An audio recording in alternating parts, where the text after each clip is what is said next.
সুপ্রিয় দর্শক আসসালামু আলাইকুম, welcome back to my channel cooking studio by Orin. আজকের পর্বে আপনাদেরকে সেমাইয়ের মধ্যে একটি ডিম দিয়ে সব থেকে সহজে আর ঝটপট তৈরি করে নেওয়া যায় অসম্ভব মজার একটি নাস্তার রেসিপি তৈরি করে দেখাবো।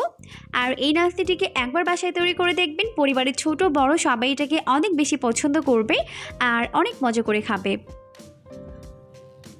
নাস্তা তৈরি করার জন্য এখানে আমি নিয়েছি 100 গ্রাম পরিমাণ সেমাই। এখন প্রথমে আমি সেমাইগুলোকে এরকম টুকরো করে ভেঙে নিচ্ছি।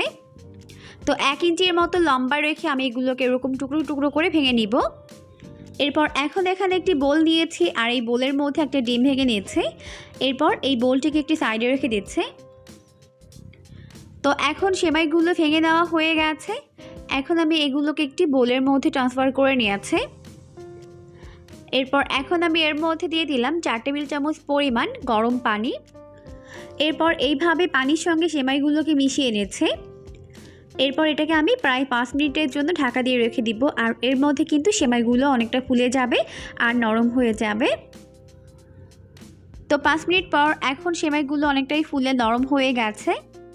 তো এখন আমি এর মধ্যে আগে থেকে ভেঙে রাখা ডিমটিকে দিয়ে দিচ্ছি।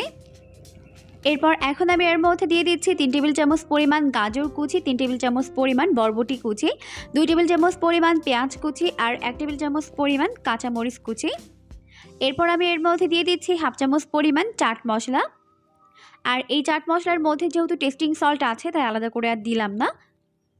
তো এরপর দিয়ে দিলাম স্বাদ মতো লবণ, হাফ চামচ পরিমাণ দিয়ে দিলাম লাল মরিচের গুঁড়া আর 1 টেবিল চামচ পরিমাণ দিয়ে দিলাম বেসন। এখন প্রথমে এই সমস্ত উপকরণগুলোকে একত্রে মিশিয়ে নিব। আর এখানে আমি 3 টেবিল চামচ পরিমাণ বেসন ব্যবহার করেছি। তো এটাকে এখন খুব ভালো করে মেখে নেওয়া হয়ে গেছে। এখন এখান থেকে অল্প অল্প করে মিশ্রণ নিয়ে এরপর তেলে ছেড়ে দিব। তো নাস্তাগুলোকে ভাজার জন্য চুলায় একটা প্যান বসিয়ে দিয়েছি আর যথেষ্ট পরিমাণে সয়াবিন তেল দিয়ে তেলটিকে খুব ভালো মতো গরম করে নিয়েছে। এরপর এর মধ্যে একটি একটি করে নাস্তার শেপগুলোকে দিয়ে দিচ্ছে। তো সবগুলো নাস্তার শেপ দেওয়া হয়ে গেলে এখন নাস্তাগুলোকে উল্টে পাল্টে দুই পাশ গোল্ডেন ব্রাউন করে ভেজে নিব। তো 1 মিনিট পর এখন আমি এগুলোকে একটু উল্টে দিচ্ছি।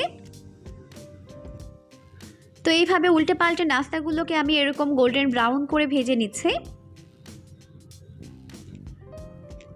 তো এখন ভাজা হয়ে গেছে। এখন আমি এইগুলোকে তেল ঝরিয়ে তেল থেকে উঠিয়ে নিচ্ছি। তো এগুলোকে আমি গোল্ডেন ব্রাউন করে ভেজে নিয়েছি। আর এখন আমার সবগুলো নাস্তা ভেজে উঠিয়ে নেওয়া হয়ে গেছে। আমি এগুলোকে টমেটো সস দিয়ে সার্ভ করেছি। আপনারা পছন্দ মতো সস কিংবা চাটনির সঙ্গে এটাকে সার্ভ করতে পারবেন। খেতে দারুণ মজার হয়, অবশ্যই বাসায় ট্রাই করবেন। দেখবেন পরিবারের ছোট বড় সবাই এটাকে অনেক বেশি পছন্দ করবে আর অনেক মজা করে খাবে। পরবর্তী ভিডিও দেখার আমন্ত্রণ জানিয়ে আজকের মতো বিদায় নিচ্ছি। সবাই অনেক বেশি ভালো থাকবেন। আল্লাহ হাফেজ।